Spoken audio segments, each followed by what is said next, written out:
మీనరాశి స్వామి ఏ విధంగా ఉంటుంది అని అడగడం చెప్పడం జరుగుతుంది. ఈ యొక్క మీనరాశి వాళ్ళకు ఆదాయం 5, వ్యయం 5, గౌరవం 3, అవమానం 1. ఆదాయం వేరు సమానంగా ఉన్నప్పటికీ కూడా గౌరవ మర్యాదలు మాత్రం వీరికి బాగున్నాయి. ఎక్కడ వెళ్ళినా పేరు ప్రఖ్యాతలు గాంచుతున్నారు. మరి అవమానం ఒకరు మామూలుగా ఉంటుంది. ఈ రాశి వాళ్ళకు మిశ్రమ శుభాశుభ ఫలితాలు ఉంటాయి.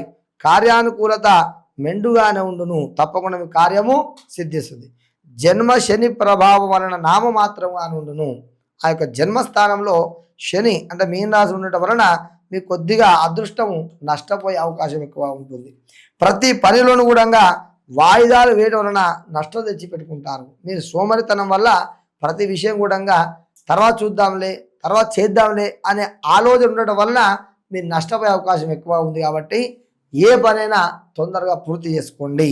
మరి అదేవిధంగా ప్రతి పనిని కూడా సొంత పర్యవేక్షణ నిర్వహించడం చేత శ్రేయోదాయకము. ప్రతి పనిని మీ సొంత పనిగా భావించి పర్యవేక్షణ చేస్తే కానీ అది ఫలితంగా ఉండదు. కాబట్టి ముందుకు సాగండి. మరి ఇతర సంఘములలో, కుల సంఘములలో, యూనియన్లలో గుర్తింపు లభించి ఉన్నత పదవులు మీకు ఆలస్యంగా లభించగలవు. మీ కుల వృత్తులలో ఎంతో కష్టపడ్డప్పుడు కూడా ఆశించడానికంటే తొందరగా రాదు, కొన్ని తర్వాత వచ్చే అవకాశం ఉంది.